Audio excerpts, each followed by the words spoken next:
Good evening and welcome. My name is Kathleen Webb, and on behalf of the University of Dayton and the UD Speaker Series, I'd like to thank you for joining us for tonight's address, and the address. The mission of the University of Dayton Speaker Series is to serve as a catalyst for purposeful and critical discussion of contemporary issues through dynamic public presentations and related programming. Our series theme this year is Perspectives on Peace. Our co-sponsor for tonight's talk is Rites, Rites, Rites.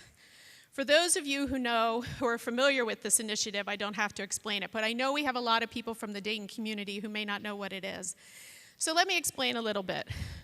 Rites, Rites, Rites is a program for first-year students, and it examines what it means to be human through the lens of cultural traditions and behaviors, or RITES, which develop into expectations of behaviors and fundamental rules, or RIGHTS, that are communicated through words, sounds, and images, or WRITES. This year's focus for Rites, Rites, Rites is the balance of faith and reason in our lives. And I am confident that this evening's speaker will contribute powerfully to the mission and themes of both the speaker series and the Rites, Rites, Rites program. I would like to take a minute to especially welcome and recognize our guests from the Dayton community. We value your partnership as we commit together to engaging in discussions of contemporary issues, and we invite you to attend all of our series events. Our next speaker will be Anna DeVere Smith at 7 p.m. on March 26 in the Kennedy Union Ballroom. Ms. Smith was recently named as this year's Jefferson Lecturer in the Humanities by the National Endowment for the Humanities. It's sure to be a wonderful evening, and I hope you'll be able to join us. And welcome to the students in attendance, especially all of you who are agreeing to stand in the back there. I encourage you to settle in and open your minds for a thought-provoking evening. And please do plan on staying and participating in the brief question and answer period that will follow Sister Prejean's formal remarks.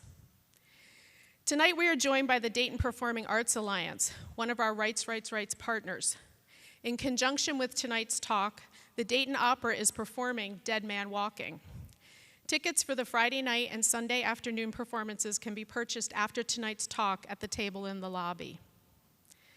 At this time, I'd like to ask everyone to please take a moment to silence all noise-making devices. Now I would like to welcome Sister Angela Ann Zukowski to the podium. Sister Angela Ann is the director of the Institute for Pastoral Initiatives and a professor in the Department of Religious Studies. She will be introducing tonight's speakers. Sister Angela?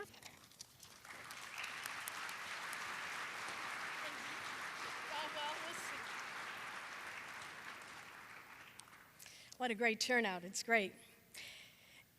If vocation, as biblical scholar Walter Brueggemann has put it, is finding a purpose for being in the world, which is related to the purposes of God, Sister Helen Prejean radiates this sense of vocation.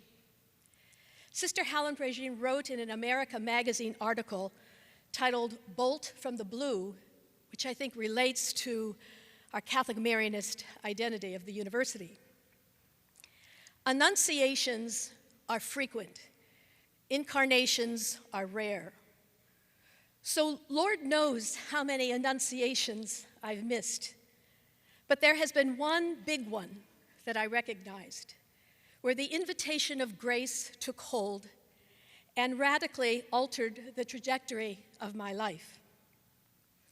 This trajectory is defined when she states in another place, "Our spiritual energy can unite and combine what ideology alone can never bring together. We are lovers of justice and lovers of human beings." Sister Helen is internationally known for linking her two causes, the abolition of the death penalty and support for victims of violent crimes, to a new level of human consciousness. She understands that the death penalty is one of the great moral issues facing our country today. Sister Helen is a member of the Congregation of St. Joseph, And as the church celebrates the year of consecrated life, we celebrate the living witness and contribution she and her community continue to offer church and society. Her congregation has taken a public stance against capital punishment. Its Peace and Justice Committee supports and sponsors programs, prayer vigils, and actions aimed at abolishing the death penalty. In 1962, she received a bachelor's degree in English and Education from St. Mary's Dominican College in New Orleans. In 1973, she earned a master's degree in religious education from St. Paul's University in Ottawa, Canada. She spent her first years with the sisters teaching religion in the junior high school students. In 1980, when her religious community, the Sisters of St. Joseph, made a commitment to stand for the poor, Sister Helen moved into the New Orleans St. Thomas Housing Project. In 1982, Sister Prejean became a pen pal of an Angola death row inmate, Elmo Patrick Sonner, which is the focus of her famous book, Dead Man Walking. It is a narrative grounded in spiritual values and the quest for redemption and unconditional love. Her first book spent 31 weeks on the New York Times bestseller list and has been translated into 12 languages. As a movie, it was nominated for an Academy Award.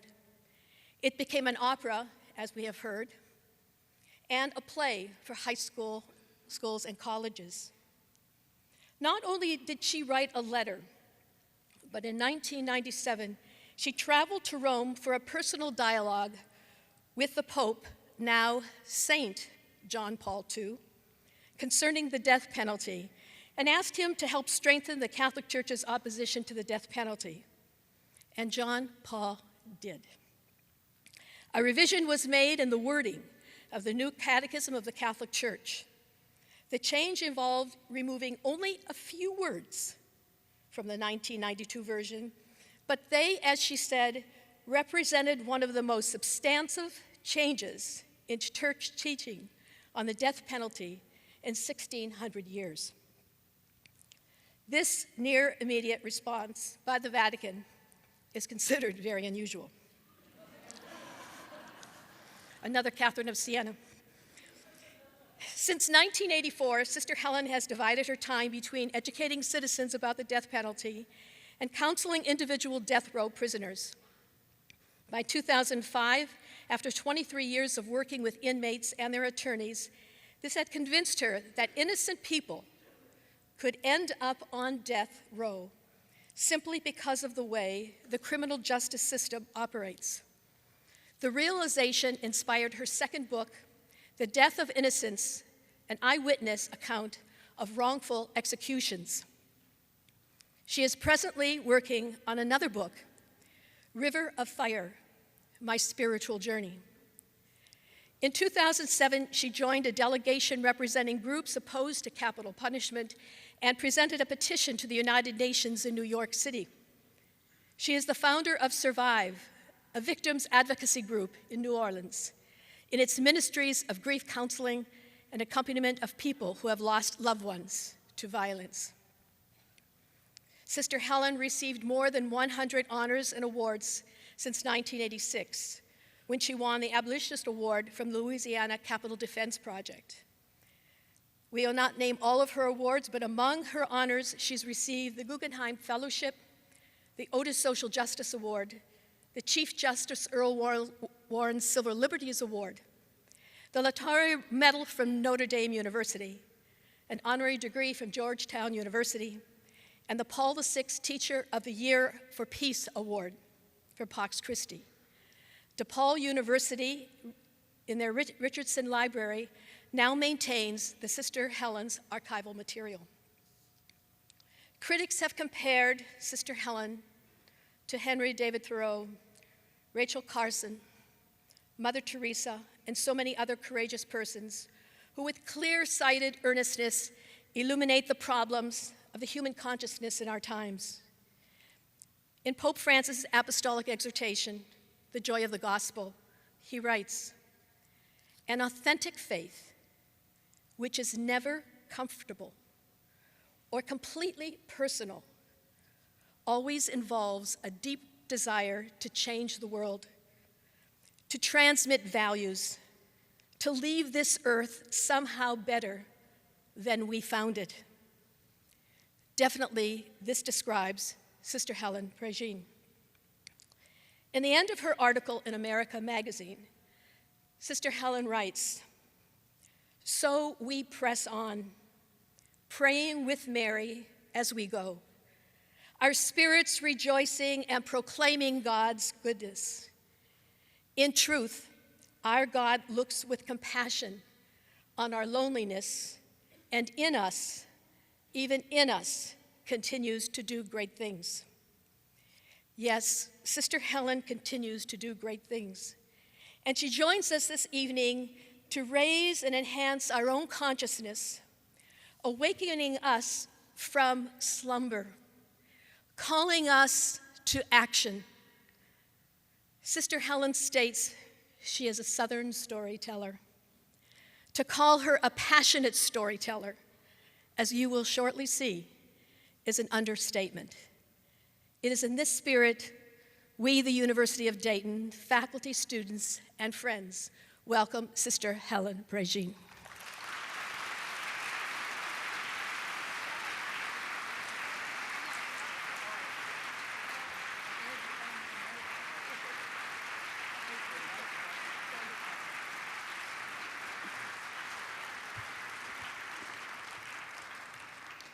All right, let's get to work. I've loved being here. There's a great spirit here. And I want to tell you a story. It's a story about waking up to the gospel. I've already heard social justice around here. It's part of it.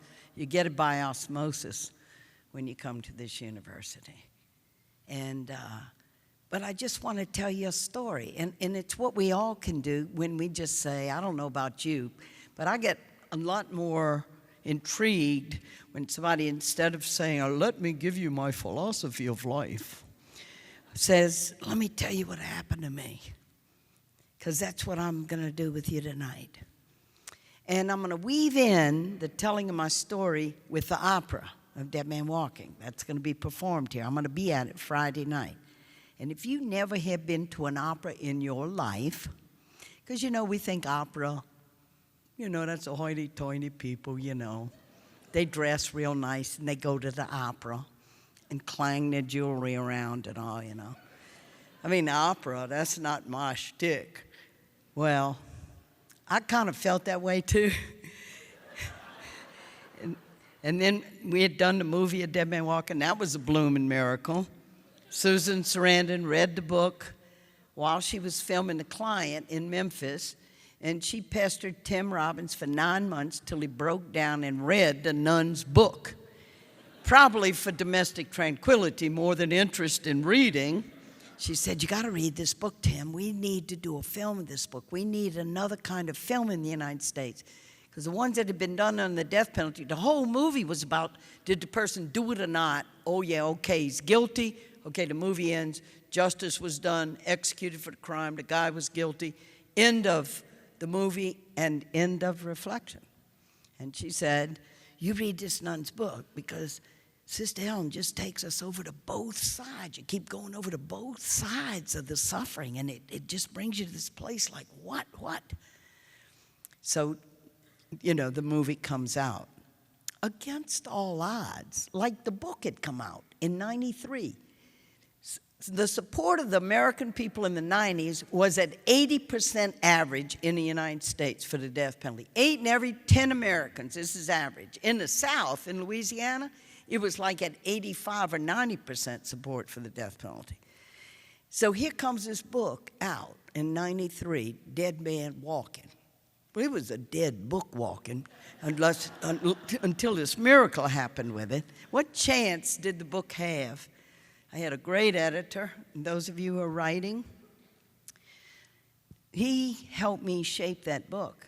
And one of the first lessons he told me in it, he said, now look, you're a nun, you're a spiritual advisor to this man on death row.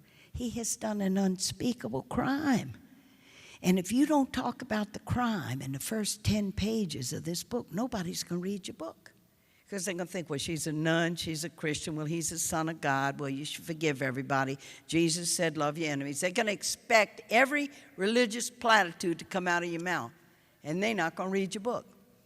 And that's why in the first 10 pages, you have to stand in the presence of that crime, and I'm going to take you through the crime.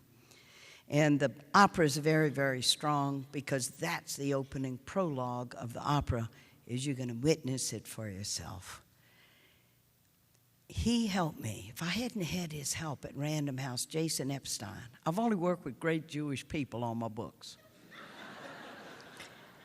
And you never would have heard a dead man walking. It would have been stillborn as soon as it's hard for books to make their way. And then Susan reads the book. Then Susan pesters Tim Robbins, and they come out with a movie. Now, what's the movie's chances? I said, Tim, how are we going to get people to look at our movie? He said, well, we're banking on some Academy Award nominations. I said, well, Tim, isn't that a long shot? He said, Helen, the whole movie is a long shot. Everything was a long shot. Well, there were 4 nominations. There were 1.3 billion people in the world looking at the Academy Awards. Guess what feast it was on? The Feast of the Annunciation. There was an annunciation of dead men walking to 1.3 billion people. Sean Penn was nominated. Tim Robbins was nominated. Susan was nominated. Bruce Springsteen was nominated. He got to sing his little song, Dead Man Walking. And Whoopi Goldberg was the MC that night. And she goes, now, Bruce, first you did the Tom Joad series about all the people who don't have jobs and all the down and out people, you know, my city in ruins. Now you write a song about somebody on death row. Bruce, you got to lighten up. And I was in Japan 6 weeks after the Academy Awards, and the taxi cab driver in Japan was going, dead man walking. And it just gave it out to the world. We do our little bit, and we put it out there and turn it over. And that's what happened. But before there was a dead man walking, before there was anything, first was waking up to the gospel of Jesus, the deeper dimension of the gospel of Jesus that Pope Francis so represents for us. And read his story. Read his story of his own awakening to the poor, because he didn't start out that way. It's called Untying the Knots. It was one of the first biographies about him. Read about him and how he was resisting Vatican II, how he resisted Pedro Arrupe trying to bring the Jesuits into social justice. Read about his story. Well, mine was, I belonged to a religious community. And God bless the sisterhood. You'd never have heard of me if I wasn't in the sisterhood. The sisterhood supports you. The sisterhood also challenges you. And the challenge came in our community when we were wrestling with what did it mean to be a religious community for justice. And I had always been on what I call the spiritual side of things. I did retreats. We would have these debates about social justice, getting involved with the poor, making a preferential option for the poor, all that kind of language and all. And I go, well, look, if the poor people have God, they have everything. You know, even Jesus said the poor you'll always have with you. And then we had a conference. Nuns go to a lot of conferences. And I wasn't thrilled about this particular one we went to because they hauled us on buses. I was captive. We went on buses up to Terre Haute, Indiana, in the woods, St. Mary of the Woods. During the summer, the girls were away. We were in the dorms, and this social justice nun was coming to talk to us, Marie Augusta Neal. And I'm not too enthused about the social justice nun. I'd been speaking strongly for, let's just do retreats across the world. Give poor people God. If poor people have God, they have everything. Of course, I don't know any real poor people, you understand? And I'm living in the suburbs of New Orleans, and we have 10 major housing projects. When I did research for Dead Men Walking, I found there were more complaints to the Justice Department about police brutality in New Orleans than any other city. It could have been in Calcutta as far as I was concerned. I didn't see any police brutality. What you talking about, police brutality? Because I was just separated from it all. So here's this nun, 3 days captive. First day came through unscathed. Because she talked about, the rich countries of the world, the poor countries of the world, and kids are starving. And, well, I was just going, I know it's not fair. I mean, they've always had children starving in Africa and India and stuff. And I do my little bit. I pray for those people. And, at Thanksgiving, I bring my canned goods and my little turkey and stuff, give to the poor at Christmas, give to the poor at Thanksgiving. I did charity. And that's not bad. I'm putting one thing down in order to raise the other thing up. I didn't get it about the justice thing. I said, we are nuns, not social workers. So that first day when Sister Maria Augusta Neal took us through the inequities, the wealthy people getting wealthier, the poor, I went, oh man, that is so sad. But what am I going to do? I'm one little person, right? So she announced the next day she was going to talk about Jesus. Well, I figured I was home free on Jesus. I'd made a 30-day retreat. I studied scripture at Notre Dame. I gave retreats myself on Jesus. I meditated every day of my life on Jesus. So bring it to me. Bring me to Jesus, okay? I just figured, what new thing could I learn about Jesus? And I'm going to give you the line, and it's in Dead Man Walking. And we have the books here tonight, do we not? Yeah, and I'm going to be at that table, and I'd love for you to read this book because there's something powerful about reading because you're quiet and you're going into with your imagination, your heart, your conscience, and your mind to enter into this realm. And it's almost like making a little retreat. But anyway, and so what's she going to tell me about Jesus? And I'm going to give you the line she said. Talk about Jesus, talk about Jesus. Then she said, and Jesus preached good news to the poor. And I knew what she was going to say next. I was saying it on every retreat I ever gave. Good news to the poor about how God loves us so much, almost like a daddy, so close that you could talk to God in your heart, that you could call God like daddy or Abba, not just father or judge. That's the great love of God for us. And she said, integral to the good news that Jesus preached to poor people was that they would be poor no longer. And kaboom, I stayed seated, just like you are. My body didn't move. And I've been resisting all the social justice thing. That you would be poor no longer. It's not God's will for some people to be born poor, and some people are born privileged like us. Given education, we have enough to eat, we have health care, privilege. It's not God's will for some people to be poor. People are poor because of decisions and economic policies and the way we humans do things. And it grinds down on people's lives. And I realized I don't even know any poor people. Like the little girl who wrote the essay, once there was a very poor family. The mother was poor, the father was poor, the children were poor, the whole family was very, very poor. The butler was poor, the chauffeur was poor, the gardener was poor, whole family was poor. I could have written a blooming essay. But I left that conference, and I want to say this about acting. When we wake up, it's really important to act as soon as we can out of the new awareness, or we begin to feel paralyzed because we think and rethink it in our mind, and we paralyze ourselves. I could do this, I could do that. And we are so rational. We are so trying to work out our full blueprint of life before we take a step. I got to have my plan. I got to have my 5-year plan or my 3-year plan, and then I'll act. Act, and then the knowledge comes from acting, and then we get all the knowledge we need. That's why they say in Latin America, the path is made by walking. And action liberates us, no matter how small the action for justice. That you write a letter to a legislature, or you put your hand on that rope and begin to pull, and you will feel life surging through you as you begin to act. Action liberates us. Non-action and thinking things over in our mind paralyzes us. And I acted. And I came from that conference and moved into the St. Thomas housing projects, And lo and behold, Revelation, I found out, and we can find out whenever you wake up, there are always people who woke up ahead of us. There were 4 sisters working at Hope House there. Sister Laurie Schaff had awakened 15 years ahead of me. And she had started Hope House, and I moved in there with 4 other nuns. The only white people in the projects. All the kids called us sisters. Even when the brothers came, they called him sister too, because the only white people they knew were the nuns. So Brother Joe Porter's saying, look, I'm a brother. You know, a beard, mustache, everything. He says, look, I'm a brother. So they say, okay, sister, brother.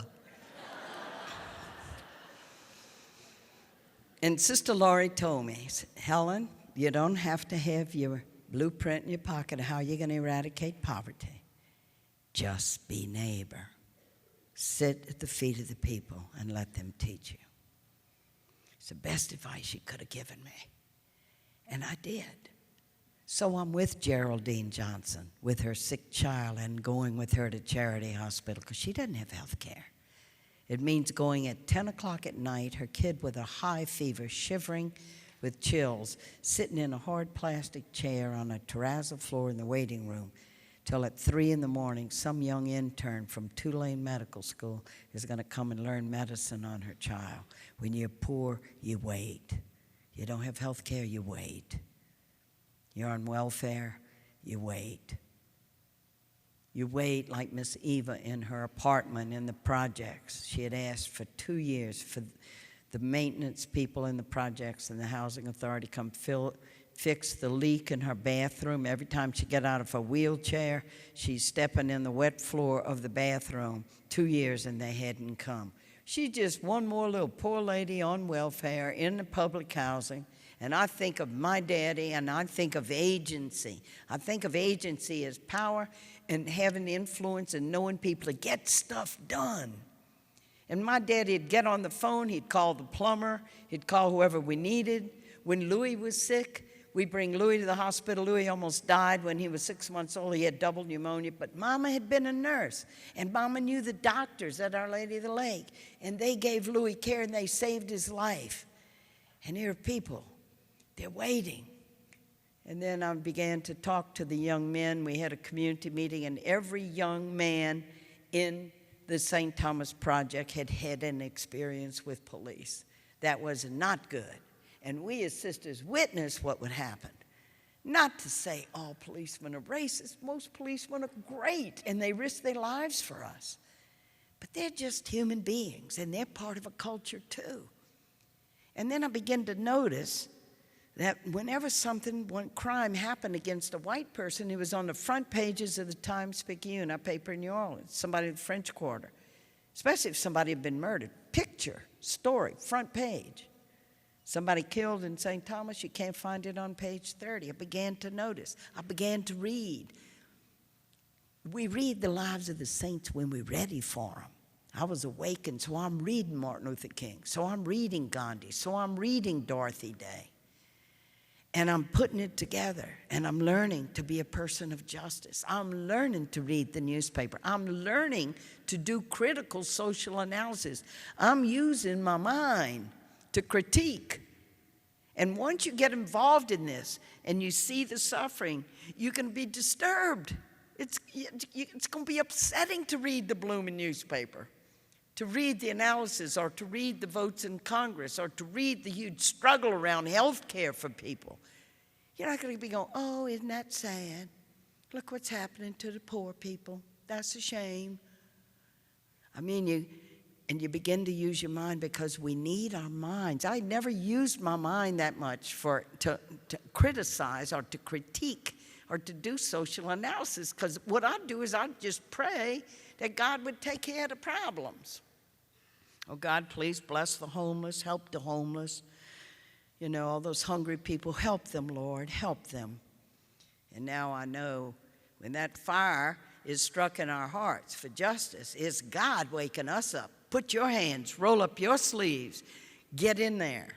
So while I'm at St. Thomas, one day, coming out of the Adult Learning Center, where I'm meeting kids who had gone to the public school, whose parents didn't have money for tuition to send them to a Catholic school, Kids were going to a public school and were juniors in high school and couldn't read a third grade reader. And I'm seeing what's happening to people in education. And I'm coming out of that adult learning center right there on St. Andrew Street. And here's a friend who works in the Louisiana Coalition of Jail and Prisons. And he had a project going that day. And I'm doing this to introduce Jesus as Sneaky Part 1. Because he coming along, got his little clipboard. Everybody sees, hey, you want to be part of this little project? Hey, Sister Helen, you want to write somebody on death row?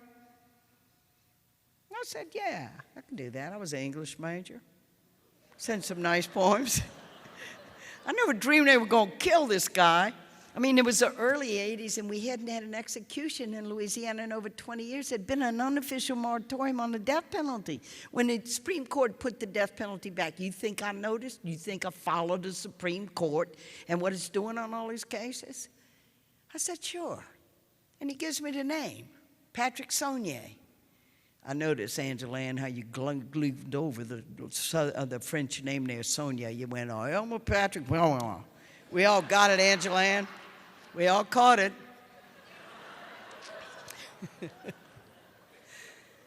I wrote the man a letter. And here's the problem. He wrote back.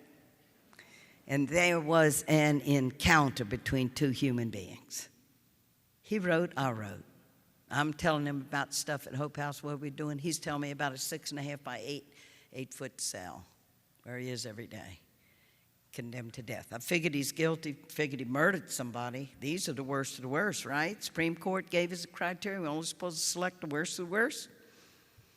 Read Governor Taft's article in the paper this morning, worst of the worst. See who we get and dredge up in the net as worst of the worst in this country. I wrote him and he wrote back. And I'm calling it Sneaky Jesus because I thought I was only going to be writing letters. And then I realized from his letters, because he never asked me to do anything for him, never asked me to come see him. But I'm reading the Gospels in a whole new way. How many times had I meditated on the Gospel of Matthew, chapter 25? I was hungry, you gave me to eat. Okay, check. I was thirsty, you gave me to drink. Okay, check. I was in prison and you came to me. You ever notice sometimes we read the scriptures, but the scriptures read us? And that call, that connection comes. And I knew a man, and he was on death row, and I just wrote him a letter. I said, I'll come and visit you sometime. I'm not changing my whole game plan and leaving my work. I just figured I'd do a little in run. Go see the man in prison. See, we do these things. We don't know our whole life is going to be changed, see? And oh, man, in the return mail, he's so excited. He goes, oh, you'll come see me. Well, look, I'm a Catholic. You're know me. You be my spiritual advisor. I say, sure. Sneaky Jesus Part 2. Because 2.5 years later, he's going to be killed in the electric chair. And it's going to be at midnight. And at 5:45 in the evening of the day of the execution, everybody's going to have to leave that death house except the spiritual advisor who's going to be able to be with him and walk with him to the end when he's executed. And it's going to be me. And I didn't dream that all this was going to be in this when I wrote the letter. And so the journey unfolds. And I want to take you a little bit into the opera because the opera, in a very powerful way, the movie, the film, I worked on every line and scene in that film with Tim Robbins and Susan Sarandon. It's an excellent film. And as Tim explained to me, all I know about filmmaking, I learned from Tim Robbins when doing this one film. That's it. That's all I know. But he said there's a difference in doing art and doing propaganda. In a propaganda kind of film, I'm against the death penalty with every DNA molecule in my body. So I'm going to shape a film. I'm going to put the crime early on, and it's going to kind of fade. And then I'm going to put every argument for human rights, every argument about what's wrong with the death penalty in that film. So when people come out the other end, they got to be for the death penalty. That's what he called propaganda. But he made a brave film because he takes us into both sides. I call it the two arms of the cross. On one is the suffering of the victim's family, and later victims' families got in touch with Tim and said, thank you. You didn't caricature us as angry, vengeful people who want to say, kill the bastard who killed our child. You were sensitive toward us and saw the grief and what we were trying to cope with. And he really brings us in the film, as I do in the book too, over to the suffering of the victim's family. And then what does it mean to say we're going to execute a human being who does a crime? What happens to the guards who have to strap down these people and do the killing for us? The wardens that have to participate? Their stories are all coming out now more and more and more. And I put the story of the supervisor of death row, Felton Cootie, in Dead Man Walking, because he pulled me in his office. He did great as long as he was the supervisor on death row, just kept order on the tier. But then they put him on that execution squad. And he had been through 5 executions, and he called me in his office, and he said, sister, I'm going to have to quit this job. He said, I know their crimes. Some of them have done crimes that just make your blood run cold. But boy, when you're close to it like that, and we're shackling them, and we putting them down, and they're defenseless, and you're close to it, and you know you participate, and then we're told, just do your job, just do your job. And I come home and I get in my lazy boy chair, and I can't sleep and I can't eat, and I'm going to have to quit this job. And he did. Of all the people I met in the process, from the governor of Louisiana on down, he's the first man I met who, out of conscience, said, I can't do this job anymore. When New Jersey did away with the death penalty 9 years ago, 62 murder victims' families testified before the legislature saying, don't kill for us. Because they recognized that what the death penalty did to them was re-victimize them. Now you wait. We hope it won't be too long, 10 years, 15 years. When the time comes, you get to send a representative, and we'll put you in a special place, and you get to watch as we kill the one who killed your loved one, and you get to watch that, and that's going to help heal you and give you closure and give you justice. Will it? It is our society's way of legitimizing violence as being redemptive, and that it will be redemptive for the victim's family. Can it?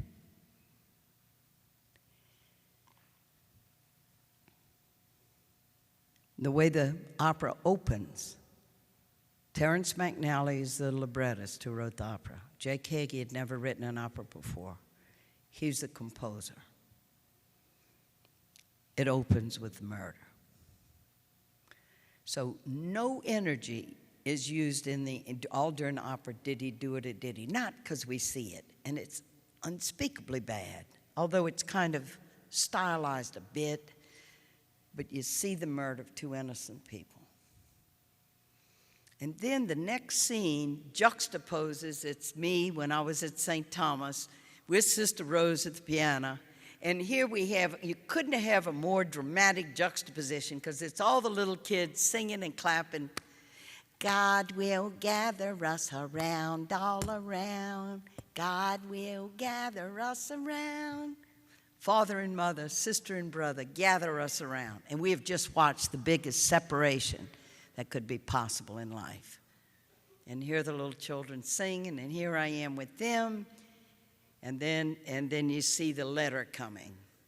And then you see me reading it.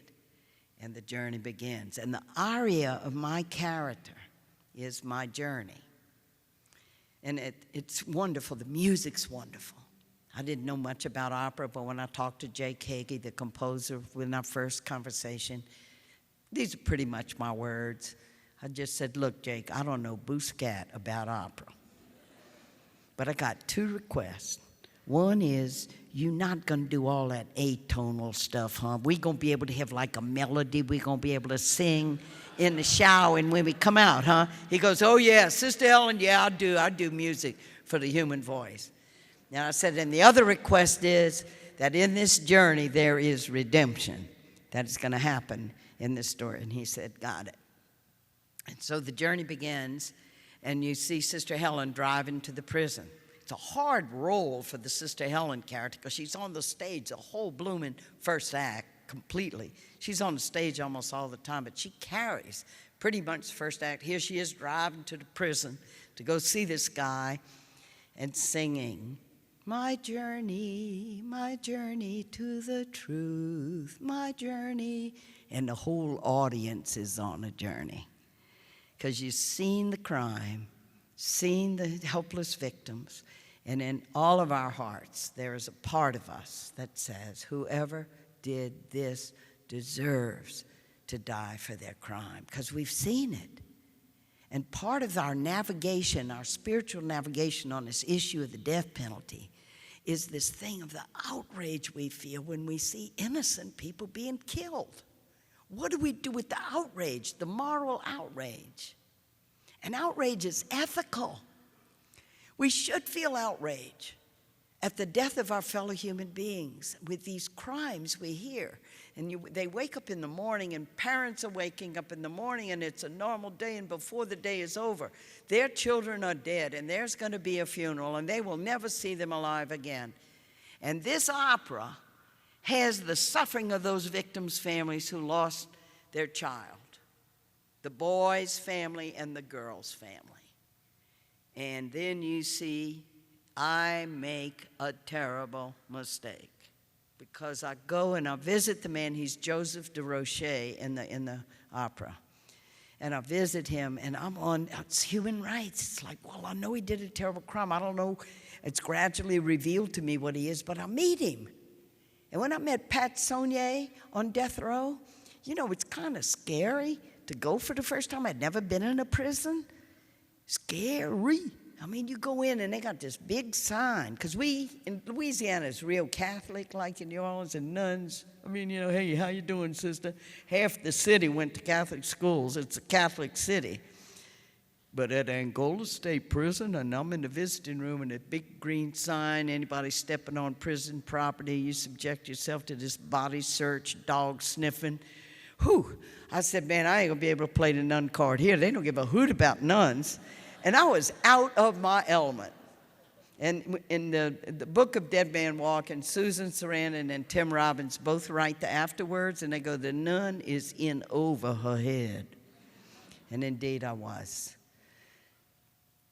And then when I find out about the crime and the victims, that Pat Saunier and his brother had killed these innocent teenage kids.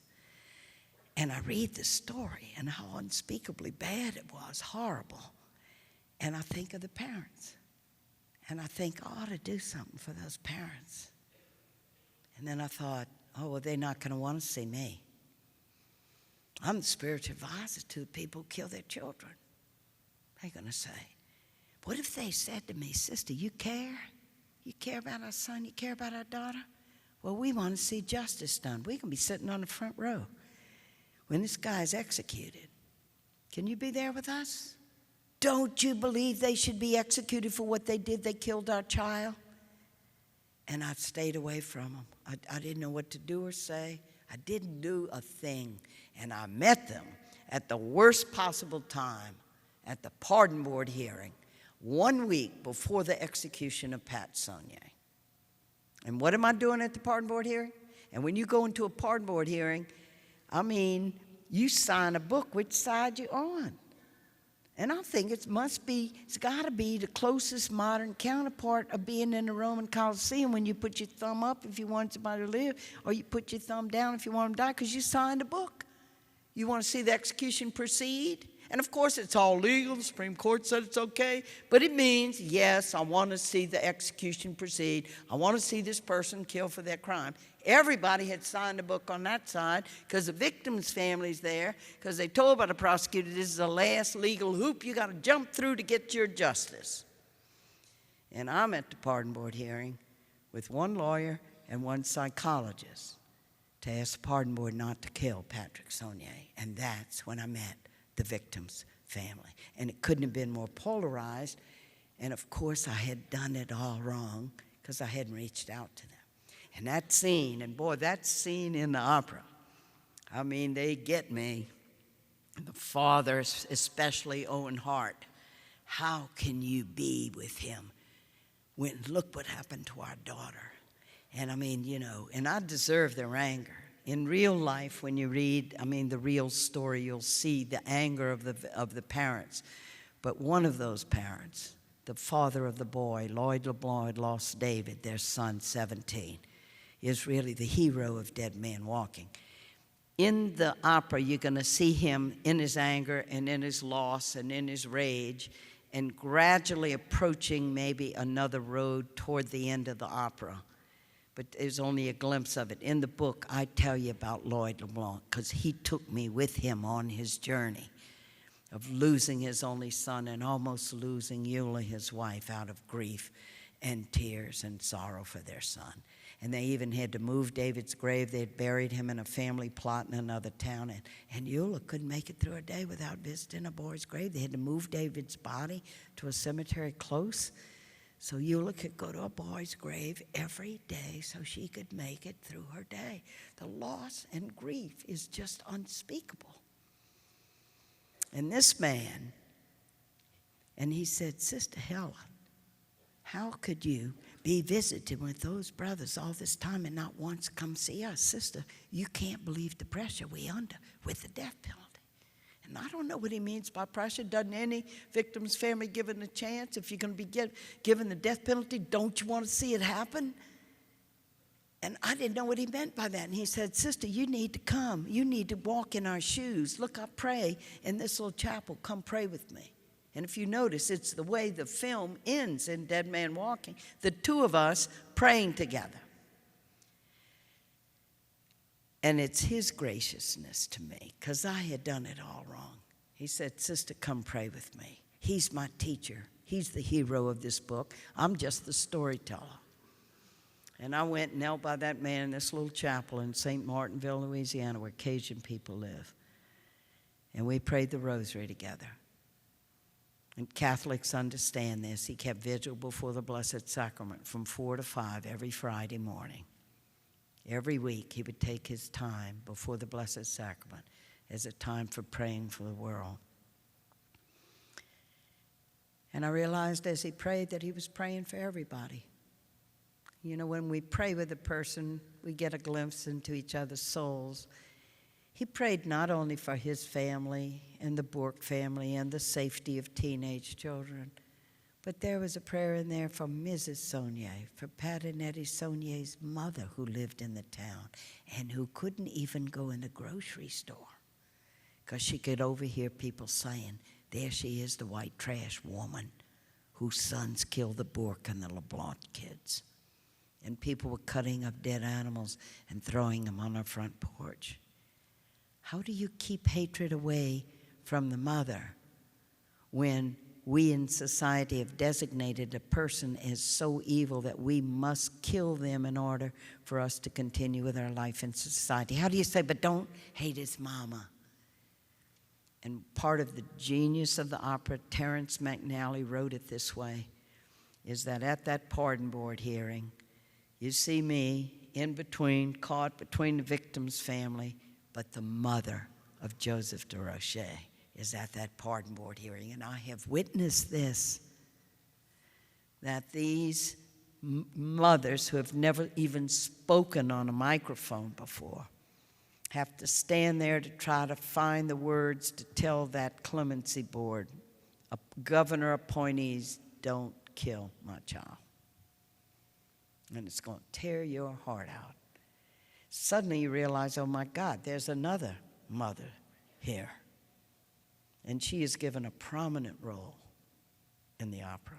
And I know y'all don't know Bouscat about opera stars, but Frederica von Stade took that role in San Francisco when it premiered. And here's this mother, and I've witnessed this coming up, and she says, "Ooh, I feel like I'm on TV or something. Do I talk here? Do y'all ask me questions?" And then she begins to talk about her son, her boy. We have to get rid of this thing. We really do have to get rid of the death penalty. It victimizes and hurts so many people. You're going to see it for yourself.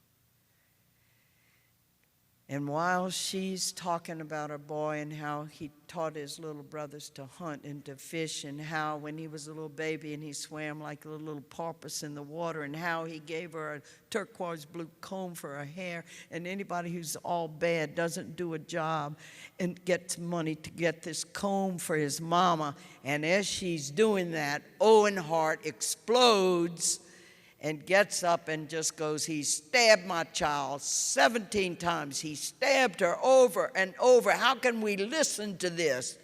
Because my child is dead and your child did it." And of course she collapses. And there's a part in the opera.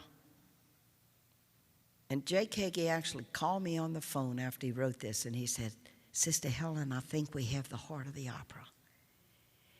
And you have the victim's family, you have the parents, you have the mother of Joseph de Rocher, you have me stuck in the middle, none in over her head in this, because I'm going, I'm sorry. And at one point, Owen Hart said, "Sister, you say that a lot. It's because you're in over your head."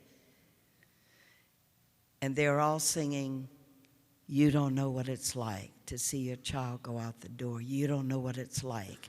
And then the mother of Joseph is singing, "You don't know what it's like to see your child slip through your fingers. Does he know how much I love him? You don't know what it's like." And this is in the book of Dead Man Walking, but parents saying, "You don't know it's going to be the last words that you tell your daughter the hem of your skirt is out, and she's out the door and you never see her alive again." And that's all woven in the music in the opera, where they're singing, "You don't know what it's like." And then the last words to clean your room, study a lesson, shut the door. And they do that as a refrain. And Jake saw it as they're all singing the same pain. See, the gift of opera is there's drama, but there's also the music that takes us into places of our heart we don't even know we have. And it's going to bring you there, and it's going to break your heart. It's going to end with seeing the execution of Joseph de Rocher. It's the only opera written with 1.5 minutes of silence. In the end, all you hear is the machines. And you see, we're there. How do you end the opera? How do you end? You watch the execution. Justice has been done. The victims' families are there. They get to witness it. I'm there, caught in it, telling him, "Look at my face when they do this. I'll be the face of Christ for you on this tremendous journey, which I am still on." And how are you going to end it?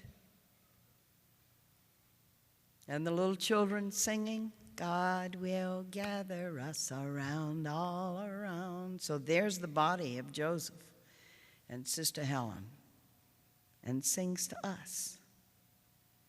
God will gather us around, father and mother, sister and brother, that we got to go to a deeper spiritual place to have healing in our society, inviting us there. The opera is just a huge spiritual invitation to go deeper and to get past violence. And also for each of us to deal with the littler hurts. Thank God most of us don't have somebody murdered in our family, but we all know what it is to be hurt or to have people we love hurt, and have that feeling rise up in us is, "I'm going to get even. I'm going to hurt them bad for what they did to my mother or my sister or my little brother." We all know, because it's just a human struggle for all of us. Lloyd DeBlanc, the way he put it in his own journey to redemption, the father of David, said, "Sister, he was our only son, and Yul and I are too old to have any other children, so our family name died with David." And he said, "Sister, all those people were saying to me, 'Lloyd, you got to be for the execution or it'll look like you didn't love your boy.'" And he said, everybody was saying that. "Sister, you weren't there for me. I didn't have anybody." You know, sometimes Yul and I would go to Mass in different churches hoping we could hear some priest from the pulpit talk about the gospel of Jesus. And Jesus had said, "You heard it said, an eye for an eye, but I say to you." And Jesus had told us to love our enemies. We couldn't hear it anywhere. We didn't hear it from you either, sister. But he said, with all those people telling me that, he said, I went there. I said, they're right. And in my mind, I began to kill them, the two brothers. And I would pull that switch slow so they could feel pain. I wanted them to feel pain for what they did to Eula and Vicky, my daughter, and our family, and the Bourke family, and plunged us all in this unbearable pain. And then he said, but then I notice I'm angry all the time. I'm snapping at Eula, my daughter.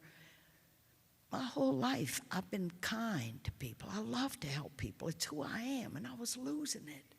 And then he put his hand like this, and he said, then I said, they killed a boy, but I'm not going to let them kill me.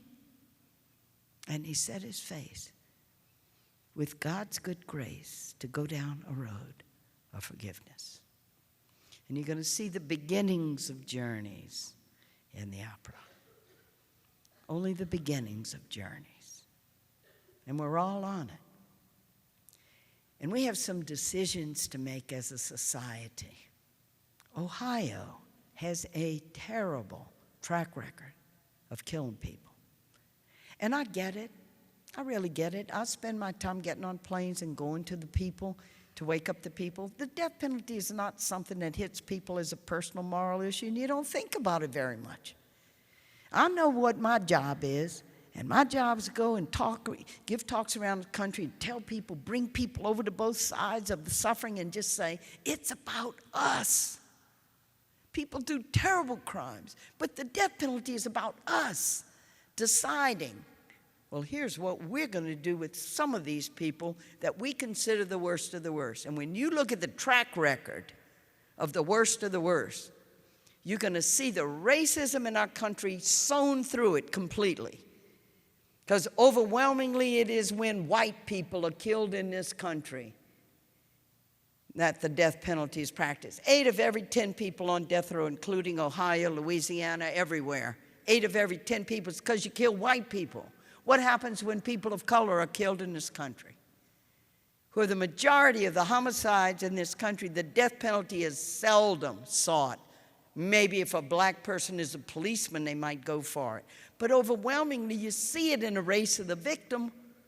It's there. In my second book, The Death of Innocence, I talk about the Supreme Court of the United States with the 5 Catholics on it. One of them, Justice Scalia, goes duck hunting with my brother Louis.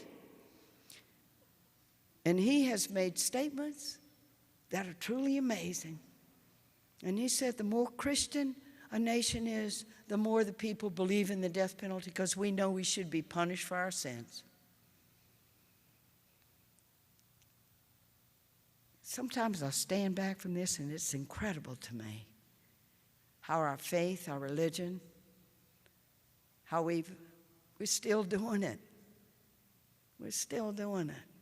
And I take on the Supreme Court and the constitutional issues, dig into the Constitution. This is our Constitution. And the Supreme Court is interpreting it in a certain way, saying, hey, we can do it. The framers said we could do it. We can do it. It's okay to have the death penalty. Is it? The majority of the countries of the world have done away with it. The 194 nations, the majority are following the Universal Declaration of Human Rights, that government should not be killing their citizens. Do we have to keep doing it? Do we? Is there another road to take called the road of life? And we're also finding how terribly expensive it is. And there are 2 trials. You got to have guilt to innocence, and you have a sentencing trial, which may last as long as the first trial. And then you have the appeals. Then you got to build a certain death row, separate from the population. You got to have personnel. You got to have guards. Usually you don't let people work on death row, and you start paying for it. It's overwhelmingly expensive. You know, when the discussion was turning more and more to states and budget crunches, just saying, I don't know if we can afford the death penalty. At first, I thought to myself, that is a blooming shame. Man, we're going to do it on money, on taxpayers' money, why we can't kill people. We missed all the other arguments. And then I found out Martin Luther King said, The most moral document you can ever look at is a budget. You're using your money for people's health care and their welfare, and their, at-risk kids are using it to kill people. So I want to invite you to reflect. I want to invite you to come to that opera tomorrow night at 8 o'clock and come on that journey. And you fasten your seatbelt when you sit in that little opera chair, because you're going to go on a journey, a deep journey of the heart, and the music and the opera. The singers are wonderful. I got to meet them last night. I met the cast. They're going to take us there. And also to join Ohioans that are working to stop executions in this state. It's called OTSE, Ohioans to Stop Executions. And we got flyers on them tonight. And I want to ask you to join these citizens who have been raising their voices and asking you. There's been a study commission that's done in Ohio, and just ask the legislatures to give a full hearing to that study so they can look deeper into this thing that you set out to do, these many years ago, to see what's actually happening. Don't be afraid don't think it's a huge deal to call a legislator. You get their number. You don't have to make a speech, an impassioned speech. You just say, Representative so-and-so or Senator so-and-so, I'm just a citizen of this state. I want to ask you to please give attention to the study that's been done on the death penalty in Ohio. It can last 13 seconds. And all they're going to do is they're going to have an aide take that phone call. They're going to mark you down. Clunk. One more called in asking the senator to and that's what they do. You don't have to give these long speeches. If you write a note, you don't have to write a long letter. But get your voice in there. And join Ohioans. Join OTSE. It's always been this way. Justice is just us. It's ordinary citizens that get in there to make a difference.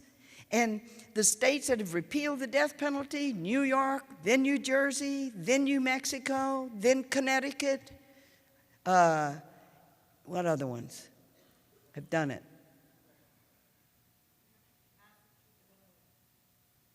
Oh, yeah, Illinois and New Mexico. And it's how it's going to happen in Ohio. But without the voice of the people getting to the legislature, they're going to think you don't care. They don't think it's an issue for you. And they're going to say, we do what the people want. So to be silent, and I'm going to hit you with it now. This is come to Jesus moment. To be silent is to be complicit. It's being done in our names. So when we wake up, to act. So we'll have the flyers here, and I will be happy to sign books for you. Where are the books? Who has the books? The books are in the lobby. Is that where people buy them? And then I'll be in here signing. I'd just as soon be out at the table where the books are, if that's all right. Who's in charge of this thing? Whoever's in charge. I'm going to be out in the lobby with the books, okay? And we'll have the flyers for you to join Ohioans. Okay, thank you very much.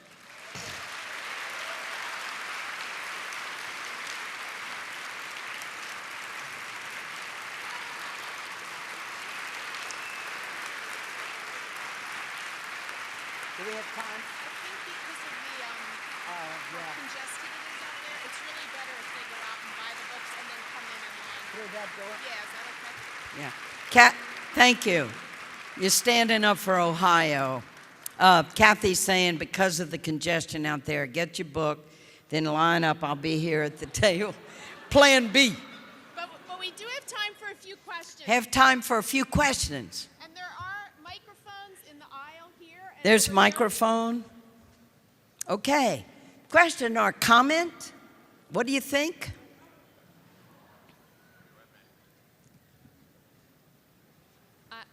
I just want to ask, on my heart has been the mental health situation in our country. And the recent verdict, the guilty verdict of the man in Texas for the murder of the two veterans. Yeah. I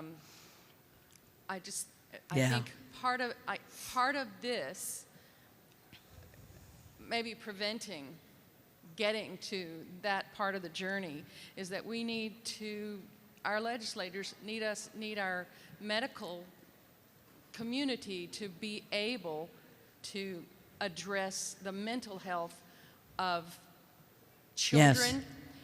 You know, and Yes. I just I get it.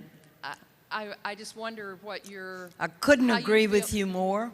And the jails and prisons are filled with the mentally ill. We do not take care of mentally ill people. And mentally ill people do unspeakable crimes sometimes, and they act out of violence. 90% of people on death row were abused as children. The violence pumped into them, they pump out onto innocent citizens. And we have mentally ill people. And mentally ill people, if you don't have a really, really good attorney who gets you the experts to show that jury, we have a mentally ill person. As we have to do for the battered woman syndrome of women that do these terrible crimes to abusive husbands and then flee. You got to bring a jury through that. This is what this woman has dealt with her whole life. You got to enter into the psychological life of people and what it means to be a schizophrenic and to hear voices and to be disconnected from reality and to kill a person. And if you've ever been to these trials, it breaks your heart because the prosecution who's going for the harshest penalty says they know right from wrong.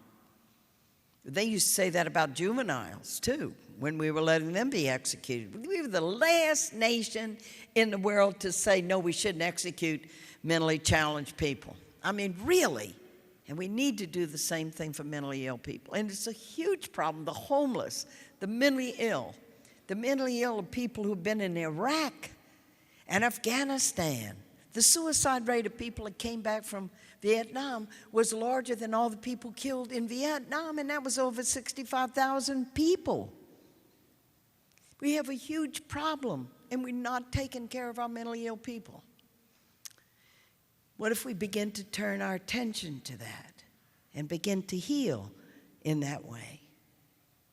Thank you for that. Yes. You mentioned that folks came to you after you'd written the book to do the movie. Did that same scenario occur as far as doing the opera, or it was your idea to try and take it to the people? No, it came to me. No, I didn't think, oh yeah, we got to do an opera. No, my literary agent, Gloria Loomis, called me and said, Helen, guess what? They want to do an opera. And you see, you have to trust your artist when you do that. So Jake Hagee calls me and said, Sister, how do you feel about us doing an opera? And he loves to tell a story. And I said, of course we got to do an opera. But we got to do a good opera. And, then I said, it's not going to be that atonal stuff, and we got to be able to sing a tune, and it's got the theme of redemption. And then you trust. You trust your artist. You have to. You can't take over and say, I want this to be in it, I want this. You got to trust them. Yes. Initially, I want to thank you for coming to speak tonight, because I know that this will be very beneficial to the community and to opening up the dialogue about this issue. But my question is somewhat related to the story that you had told about the supervisor of the death row and that department and area. Mm-hmm. What kind of wisdom might you impart to people of faith who are working in the correctional area of their careers, who are still weighing how they feel about the issue of death penalty and how to kind of reconcile that with their faith and how they might come to a better understanding of that Sure. in their career that they have pursued? Well, everybody's on a journey with it. The more we can do reflection, then the more we'll be able to come to some kind of resolution on it that's more on the side of life and on the side of mercy rather than demanding the death of a person. And it depends when we meet people where they are on the journey. And people who work in corrections, and policemen have a tough time. Policemen have a tough time with the death penalty because they're the ones who see the victims all the time. And so they've really got a road to go on to come to a place of saying, but I don't think the people who killed that mother, carjacked that mother and her 2 children. And we have to understand that, because they're in the place where all the suffering and the violence and the victims are. But everybody, though, can come to it in terms of reflecting. And those that belong to a faith community, you know, like in our liturgy today that we did where we prayed together, is to be people of peace and to support one another in that place. Jesus, in the middle of those 2 arms of the cross, always is going to call us. God is always going to be on the side of compassion of whoever is suffering. So God is on the side of the victim's family, and God is on the side of the perpetrator, who too is the Son of God, did a terrible mistake, but every human being is worth more than the worst thing they've ever done. One time I was waiting in the execution chamber. I've accompanied 6 people to execution, and a guard was standing by me while the family of the person to be executed was talking, and he whispered to me. He said, "Sister, the man we're killing tonight is a very different man from the brash, young animal that came in this place cursing God and everyone." And now it's 15 years later, and he read books, and he reflected. But we got to kill him anyway. There's no room for redemption in the death penalty. Thank you.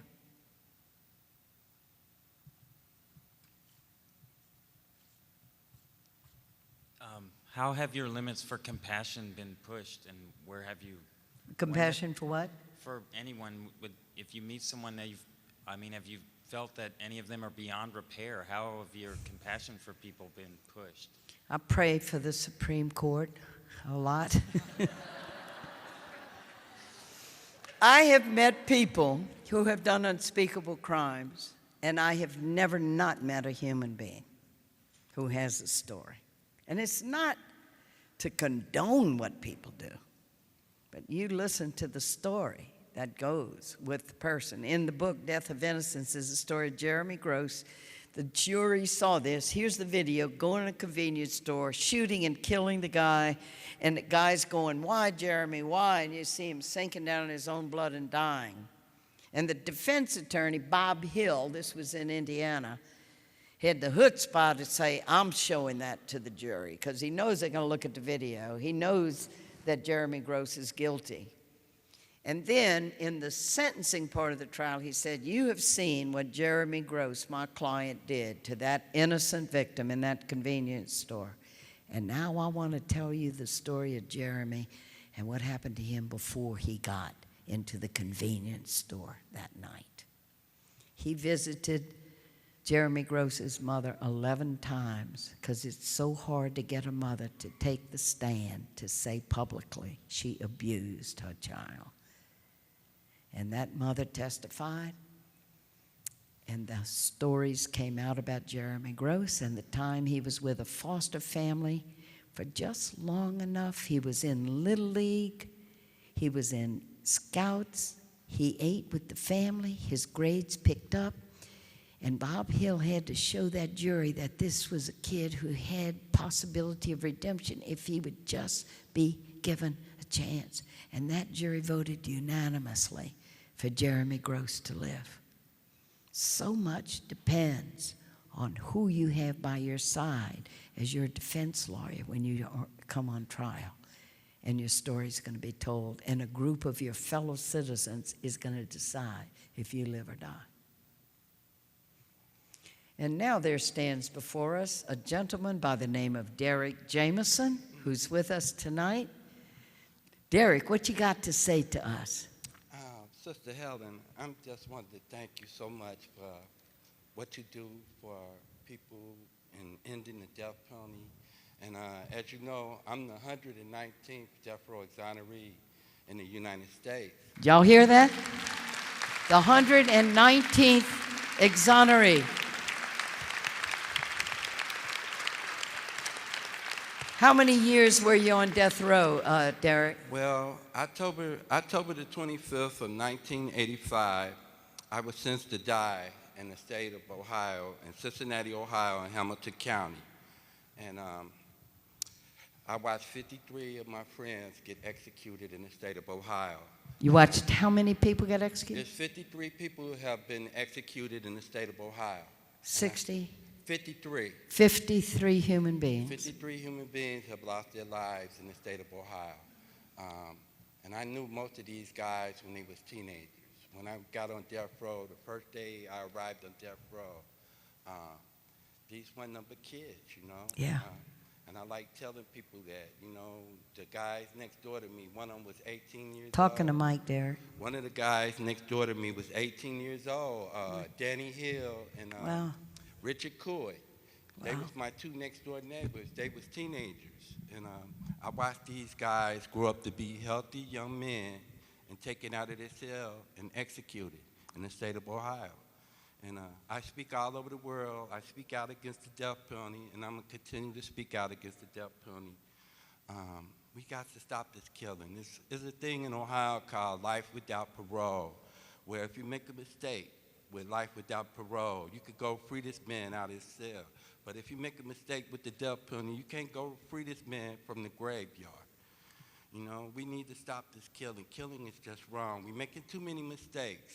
I'm the 119th death row exoneree in the United States. It's 150 of us now in the United States. 150. 150 death row exonerees in the United States. Now, Derek, you wrote a book.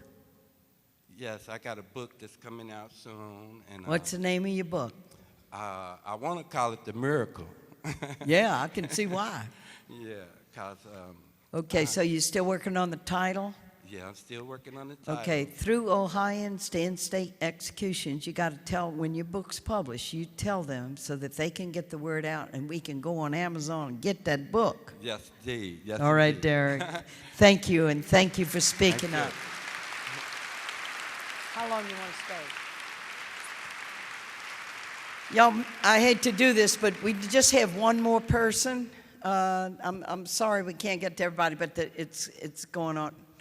I hate to turn people away. Y'all want to ask it as a chorus? I'll be glad to see you while I'm signing books and be glad to talk to you individually. Okay, sir, you're the last one. Be profound. No pressure. All right. How do you think that prisons or jails can be more of a place for healing for prisoners rather than just a place for punishment? We got a long way to go. Ever heard the word restorative justice? We got to make prisons, look, we learn how to recycle Pepsi-Cola cans. We're learning how to recycle for Earth. We got to learn how to make this places of restoration of human life instead of just imposing pain and punishment on people. We have a long way to go. I have real faith that the University of Dayton is going to do its part in helping us to chart a new course in this. We all need to work on this. We need to change our mindset. We incarcerate more people in this country than any place in the world, including Russia. 2.3 million people. Read Michelle Alexander's book, The New Jim Crow. Massive incarceration of people of color because drugs have been made a felony instead of a misdemeanor. And we all know many, many, many more white people than people of color do drugs. But the massive incarceration is of black people in prisons for drugs. And she calls it the new Jim Crow because when you come out of prison and you have felony on your record and you go to get a job and they ask you, have you ever been convicted of a felony? And you say yes, you can't qualify for public assistance. In some states, especially in the Deep South, you can never vote again. You are permanently disenfranchised. And that's why she calls it the new Jim Crow. 1 in every 3 young black men in this country, age 18 to 29, are in the prison system somewhere. They're on parole, or they're on probation, or they're in prison, or they are in jail. It is a higher percentage than happened during apartheid in South Africa. We got to look at this, and we got to figure it out. And we got to start finding another road. And it's always been up to us, the citizens. We're the ones that got to do it. And we get word then to our legislature, and we work for reform. The young people who have been blessed to come to this university, and all you're being given. We need your creative mind and your intelligence and your courage to step out there to start charting these new paths for us. Don't think it's impossible. It's necessary. We need to do it and not be overwhelmed by it. Put our hand on that rope and start pulling. I love the people I've met here. You're all wonderful, including the professors and everybody. And thank you for letting me come. Bye-bye.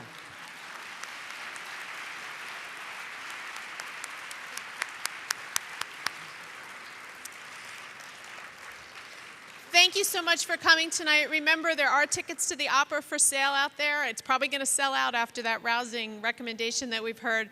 And if you would just line up over here for the book signing, we'd be happy to accommodate you. Thank you for coming.